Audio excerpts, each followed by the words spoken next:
The Lord said unto Cain, Cain, where is Abel, thy brother? And Cain said unto the Lord, Am I my brother's keeper?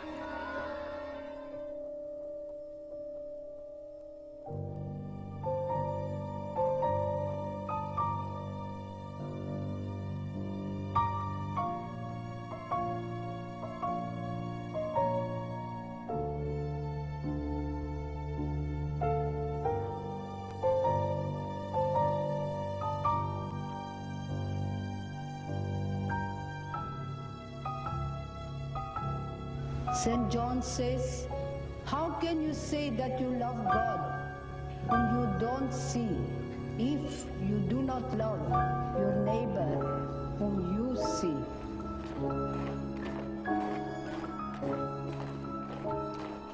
Whoever does an atom's weight of evil shall see it. And everything is in the book. Everything that we do is in the book. It's written in the book. The legacy of genocide, legacy of colonialism, legacy of racism is in every one of us. Personal and collective well-being are interdependent. Again, if you are possessing more than what you need, you are stealing. One unrepented sin will keep you out of heaven, my friend. I am my brother's keeper. I am my sister's keeper. Hello, boys and girls. Today, we're going to learn about sharing. Do you know how to share? Christianity talks about letting go of our lives in order to save them. And letting go of some of our obsession about security, prosperity, and success, in order that the whole world may live, in order that the whole human family may live and flourish. That is something which Christians ought to be underlining as strongly as they possibly can.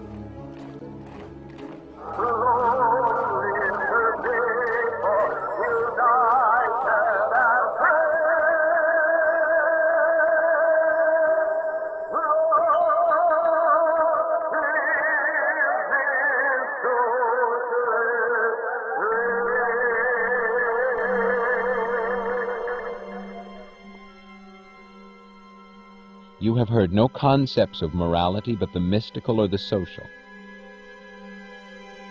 You have been taught that morality is a code of behavior imposed on you by whim, the whim of a supernatural power, or the whim of society, to serve God's purpose or your neighbor's welfare, to please an authority beyond the grave or else next door, but not to serve your life or pleasure. Your pleasure, you have been taught, is to be found in immorality. Your interests would best be served by evil, and any moral code must be designed not for you, but against you. Not to further your life, but to drain it. Love your enemies. Bless those who curse you. Do good to those who hate you. Pray for those who persecute you. If you love only those who love you, why should you claim any credit? Even the tax collectors do as much.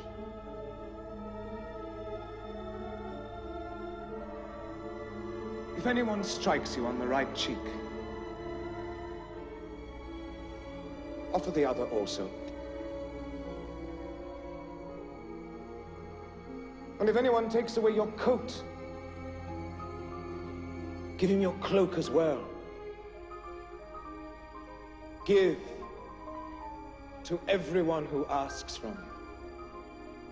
And if anyone takes away your goods, do not ask for them back.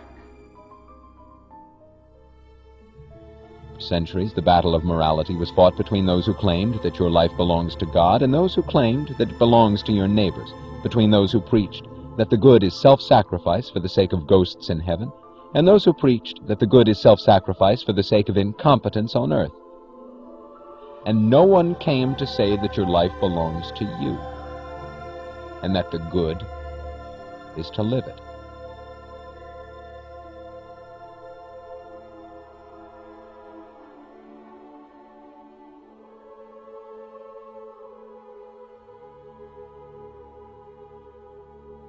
Both sides agreed that morality demands the surrender of your self-interest and of your mind.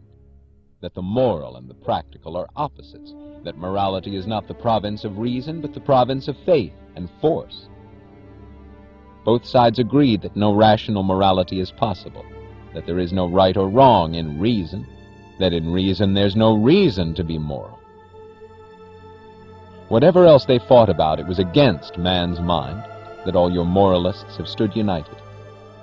It was man's mind that all their schemes and systems were intended to despoil and destroy. Now, choose to perish, or to learn that the anti-mind is the anti-life.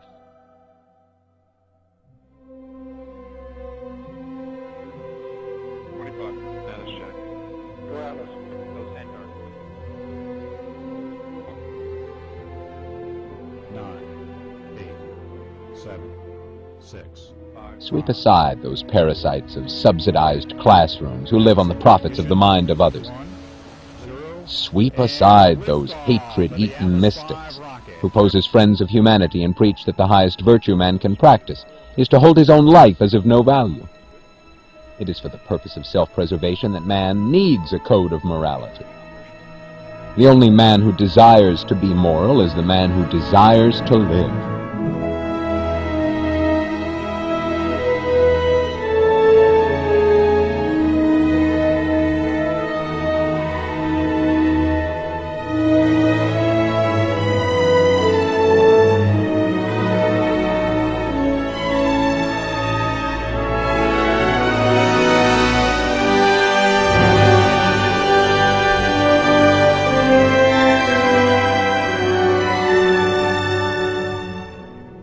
There are two kinds of teachers of the morality of death, the mystics of spirit and the mystics of muscle, whom you call the spiritualists and the materialists.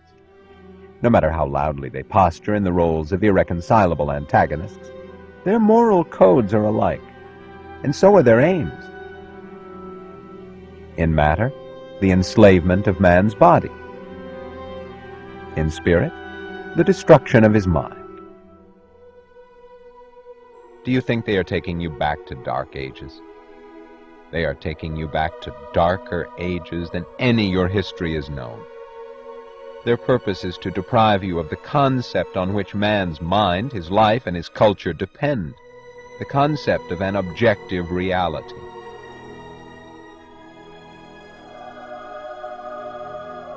We, the men of the mind, are now on strike in the name of a single axiom, which is the root of our moral code, just as the root of yours is the wish to escape it. An axiom is a statement that identifies the base of knowledge and of any further statement pertaining to that knowledge, a statement necessarily contained in all others, whether any particular speaker chooses to identify it or not. An axiom is a proposition that defeats its opponents by the fact that they have to accept it and use it in the process of any attempt to deny it. My morality, the morality of reason, is contained in a single axiom. Existence exists, and in a single choice, to live.